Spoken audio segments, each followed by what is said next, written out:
A Russian criminal, a Tuvan, and a forcibly mobilized Kabardian were captured by our soldiers in Zaporizhzhia. The whole trio nearly died from drones, but for two of these occupiers, it was Bipol who saved their lives by escorting them to Ukrainian positions. Now, the Russian is happy that he can make some money from this and renovate his parents' apartment. The Tuvan complains that he was pressured in the colony to sign a military contract and agrees that the Russian authorities are exterminating his people in this war, while the Kabardian laments that he was abandoned at his position by his own when their regiment went for rotation. 23-year-old Valery from Krasnodar Krai, while drunk, stole a car radio from someone else's car. The accommodating Russian law enforcement officers offered him a deal. I help my parents with housing. To buy or to renovate? No, it's for renovation. Renovation. Are your parents happy? And you? Me too. Another one got into a fight under Article 101, Part 4 and got 8 years. The Tuvan Rez didn't want to serve those 8 years, and the colony administration, he says, put psychological pressure on him and hid letters from his wife. Valery Mekvot, a tank operator in Ukraine for a year now, swears that his first combat mission was also his last. My primary task was to carefully lay that crucial track through the dangerous mines, and then, quite suddenly, the relentless drones hit the defensive turret. The whole tank started burning. I jumped out from the driver's seat, started moving towards our guys, and dove into a trench. And 28-year-old Rez, who had been on the front line for a week, complains that he almost died from Ukrainian drones, but survived thanks to Bipola. We were sitting in the basement with a group of 4 people when they started shelling us with mortars. The basement collapsed on us, and then the first 3 of my comrades went out and were hit by shrapnel and drones. You could say they were killed there.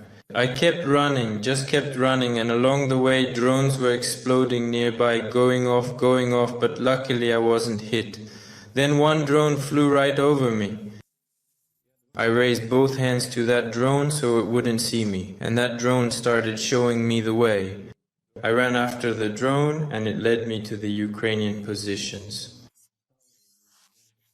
It was by following the drone that 30-year-old Kasanbey surrendered, and before that, the mobilized Kabardian says he and his comrade were abandoned by their own.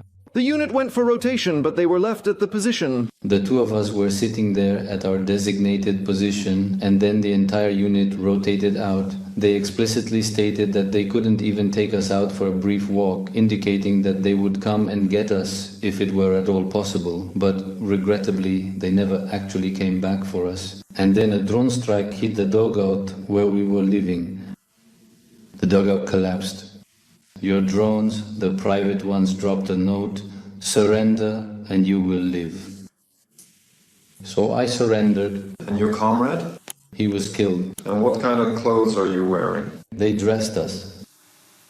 And your uniform, where exactly is it missing?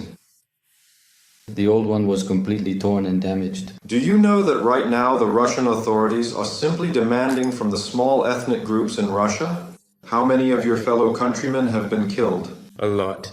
I don't know the exact number, but it's many. And do people not have any questions at all about this particular topic? They do indeed. What kind?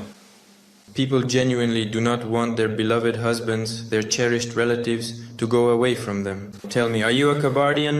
Yes, indeed. Why do you exactly need this war? We were forced into it. But does that justify you? Not at all, no. Currently, investigators and SBU intelligence officers are working with the detainees, and they say they've had enough of fighting. It's better to just serve time. Better to be put in prison than to go back there. Andriy reporting for Artem Dezenkov, Vikna Program STB, United News. He was deceived twice by a close friend, first in business and then with a position in Putin's army, and now he is already in captivity. Leonid from Volgograd openly admits he came to the war to earn money in order to pay off his debts. The young man has rather unusual logic. He somehow manages to claim both that he is ashamed to be a Russian soldier and that after an exchange he might return to the ranks of the occupiers as long as he isn't sent to the front line, because there, he says, he once went hungry for more than a week surviving on grass and collecting rainwater. Leonid's accomplice, also a contract soldier, the Dagestani Abdullah, was likewise captured in Zaporizhzhia. First, he was nearly killed by a strike drone, and then a reconnaissance drone led him straight to the positions of the Ukrainian defenders. He came here to earn money. To earn money, you ask? No. Why not just? To pay off my debts. How much debt did you have? Around 900,000. This wage earner living off Ukrainian blood, 23-year-old Leonid, a complete orphan from Volgograd, complains. First, his friend deceived him when they bought a herd of cows together to make money. A friend suggested a business, buying cows to make money from selling milk. My buddy took the money and bought the cows, registering them in his own name. And in the end, I got nothing from the cows. To pay off his debt, the resourceful Leonid decided to join the occupation army. That same cow business friend offered him a cushy position in Crimea for a bribe. And once again, what a surprise, he got scammed. Through some of his contacts, he asked for 400,000 for a good position. I gave him the money, but ended up in the assault troops. Idiot. This is how 43-year-old Abdullah from Dagestan talks about himself, because he also voluntarily signed an army contract. Drinking, family scandals, jobs just never really worked out, one after another, always leading to more trouble. I truly thought I'd just sit it out somehow, hoping things would eventually improve.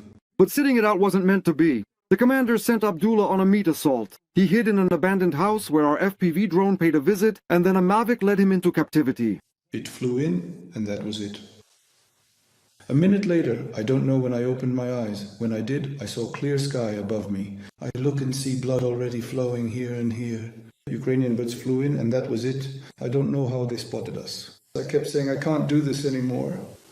I walked out and just went like this. There were two of us. At first, we hid in the reeds for 8 days, almost without water, almost without food, collecting rainwater and eating grass. We spent 6 days in a drainage pit for water runoff, hiding from the FPV drones. We entered a destroyed house into a room that was still intact. I tried to take shelter there, seeking refuge from the ongoing conflict. While carefully camouflaging the entrance to conceal my presence, I was unexpectedly spotted by a vigilant Ukrainian soldier and subsequently captured. Why aren't you looking up? Are you ashamed of something? I am truly ashamed of the difficult situation I find myself in right now, so... Are you ashamed of being a prisoner or of being an occupier? Of being a soldier. Of being a soldier? Yes. A Russian soldier? Why would that be the case? War is absolutely profoundly wrong. Did you come here voluntarily? I came for the money. What is the Russian army fighting for? For the ideology of our country, truly. What exactly is your ideology?